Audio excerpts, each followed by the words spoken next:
UP के संतकबीरनगर जिले की मेहदावल तहसील अंतर्गत ग्राम सभा करमेनी में उप मुख्यमंत्री केशव प्रसाद मौर्य ने उपस्थित विशाल जनसमूह का स्वागत एवं आभार व्यक्त किया। अपने संबोधन में कहा कि प्रधानमंत्री द्वारा पंच प्रण के संकल्प को व्यवहारिक धरातल पर उतारने के लिए विकसित भारत संकल्प यात्रा का शुभारंभ किया गया, जिसका उद्देश्य पूरे देश के अंदर केंद्र राज्य सरकार द्वारा संचालित समस्त जन कल्याणकारी एवं लाभार्थी परक योजनाओं को जन जन तक पहुंचाना है। किसी भी योजना से वंचित रह गए पात्र महिला पुरुष लाभार्थियों को आच्छादित करना तथा योजनाओं के लाभ से आच्छादित हो चुके लाभार्थियों द्वारा उनकी सफलता की कहानी उन्हीं की जुबानी शेयर किया जाना है।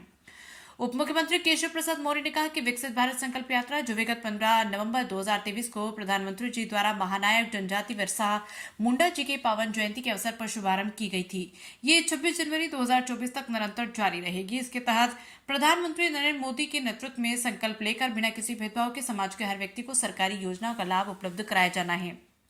उन्होंने कहा कि हम सभी को मिलकर प्रधानमंत्री के इन संकल्पों को आगे बढ़ाने का कार्य करना होगा और विकसित भारत संकल्प यात्रा को सफल बनाकर हर एक शोषित गरीब वंचित जन तक शासन की योजनाओं का लाभ पहुंचाकर उसके जीवन में परिवर्तन लाकर 2047 तक भारत को दुनिया के सामने एक बड़ी शक्ति के रूप में स्थापित करने तथा प्रधानमंत्री नरेंद्र मोदी जी के संकल्पों को आगे बढ़ाने में अपना योगदान देना होगा।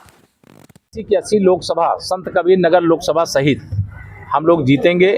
देश में अब की बार 400 पार, तीसरी बार मोदी सरकार अर्थात इस बार माननीय प्रधानमंत्री मोदी जी के नेतृत्व में केंद्र में सरकार बनाने का जो हमारा अभियान है वो हैट्रिक बना करके पूरा करने का काम करेंगे। और सपा हो, बसपा हो, कांग्रेस हो या अन्य विरोधी दल हो, वह ठगबंधन के रूप में अपने काम कर रहे हैं। वो सपने देखने वाले प्रधानमंत्री बन के पद के लिए अनेक लोग हैं, लेकिन उनके पास प्रधानमंत्री पद का कोई उम्मीदवार नहीं है। भारतीय जनता पार्टी का भविष्य है, भारतीय जनता पार्टी पर भरोसा है, मोदी जी पर भरोसा है।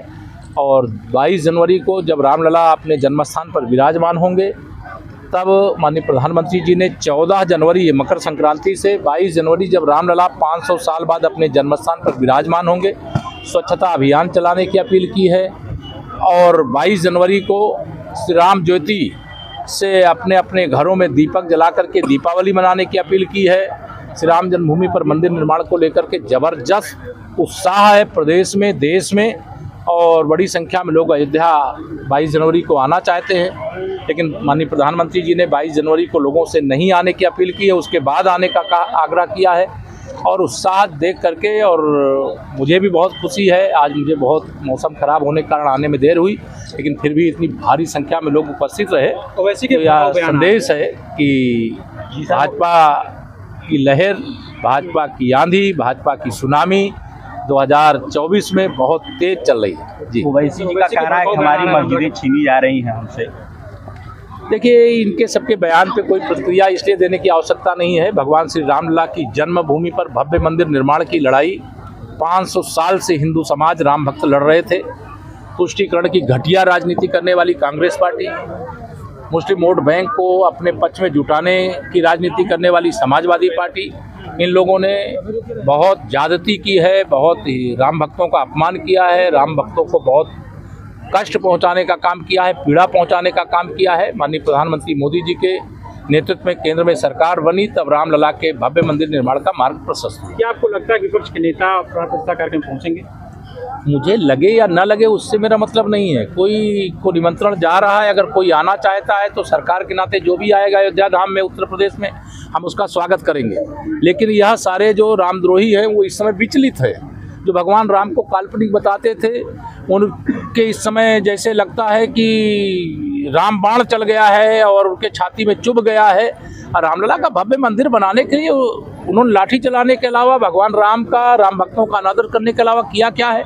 लेकिन कोई राम भक्त के नाते आना चाहता तो ये मैं मानूंगा कि भारतीय जनता पार्टी की विचारधारा जीत गई। और वह अगर आते हैं, ये भारतीय जनता पार्टी के दृष्टिकोण से अच्छा होगा। यद्यपि निमंत्रण देने वाले न भाजपा है, न भाजपा की डबल इंजन सरकार है, वो निमंत्रण देने का काम श्री राम जन्मभूमि तीर्थ क्षेत्र ट्रस्ट कर रहा है। धन्यवाद।